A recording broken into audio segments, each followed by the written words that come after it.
Hello, everyone, and welcome to the CFO Insider. My name is Amy Brownell, and I go live here on YouTube and on Facebook every Tuesday at 1 p.m. Eastern, 10 a.m. Pacific to talk about all things CFO and advisory related. So today we have a really great topic. It is for you CPAs and EAs out there. It's about why compliance work has a ceiling, but advisory doesn't. So we are going to talk about that. I would love it if you would go ahead and subscribe to the channel. Make sure that you're aware every time we drop new content. We do that every single week, like I said, and anytime that I go live. So you're definitely going to want to know about that. Hit that subscribe button. And then if you have any questions during the live, feel free to go ahead and put them into the comment section and I will respond to your comments. If it's after the live ends, no worries at all. Post them in there and I will answer your questions after the live ends. All right, so let's get into this. So compliance work. And when I talk about compliance work, I'm talking about tax work. So tax prep specifically, not tax advisory, tax prep.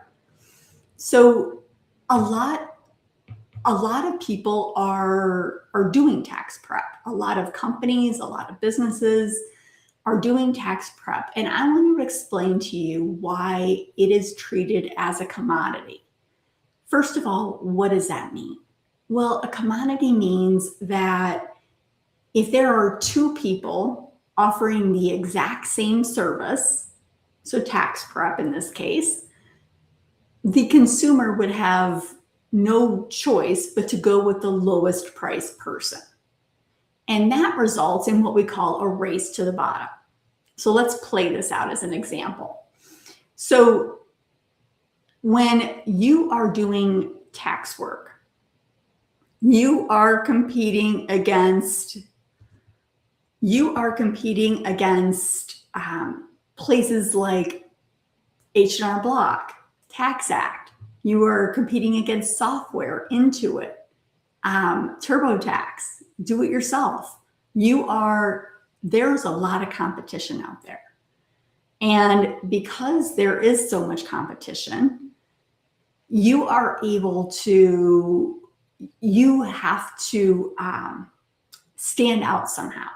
And if you don't stand out somehow, you're like all of the other bookkeepers out there. I'm not saying you are personally, but that is the concept. If there is nothing to tell a difference between you and doing it yourself and Intuit, however you want to look at it, TurboTax, if there is no difference, then consumers will go with the cheapest option. And so if there are two similar bookkeepers, let's say tax person A, tax person B, let's say that they offer the exact same service, but one charges $500 and one charges $300. If they're the exact same service and there's no other difference, of course, you're going to pick the $300 one. That's just common sense, and that's what people do.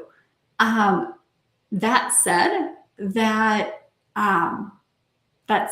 there is what we call a phenomenon called race to the bottom, where everyone is decreasing their price to try to stand out from everyone else. So now instead of both bookkeepers, one charging $500, one charging $300, the person with the $300 wins the work. Now you've got a bunch of people offering $300 and somebody offering $200. And now that $200 is going to win the work. And down and down and down it goes until you're making peanuts.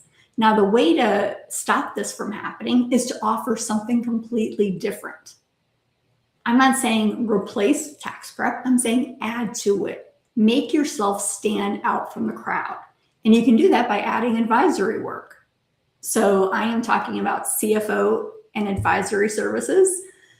You can go ahead and provide this kind of analysis, this type of meaningful, valuable work to your clients. And that will help you stand out. So you're not the same as that bookkeeper, or I'm sorry, that tax person who's offering $300 for tax prep. It makes sense for them to pay you more, because not only are they getting the tax prep, they're also getting the CFO work. And so it makes sense that those kinds of clients are going to want to pay more, and they're happy to pay more, honestly. So why compliance clients are different than advisory clients?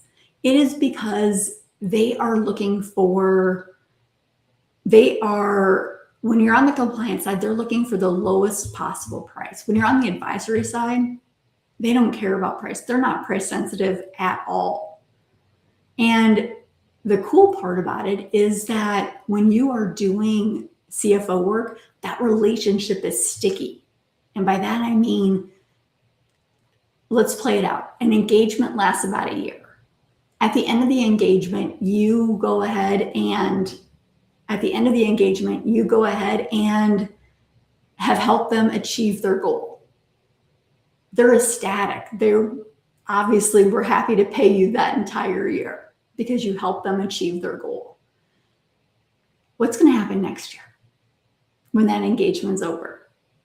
They're going to sign up with you again. They're going to have a new goal or a new problem that they need help solve. And that relationship lasts a long time, about 5 years actually. So it is very sticky. Whereas, people are not brand loyal when it comes to doing their tax work. Just because they used you last year doesn't mean they're going to use you this year. So that is something to keep in mind. I'm talking about offering different packages so your tax clients can see what services you provide other than tax prep, so you can stand out from the crowd. That is what we're talking about here.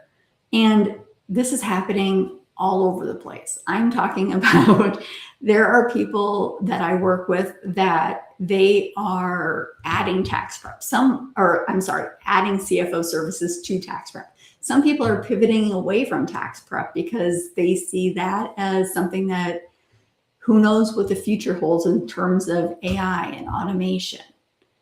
There are other people who are just like, you know what? I just want to solely focus on this high ticket service. When I say high ticket, I mean $3,000 to $8,000 per client per month. And I want that to be my focus. I want to stick with those high ticket clients.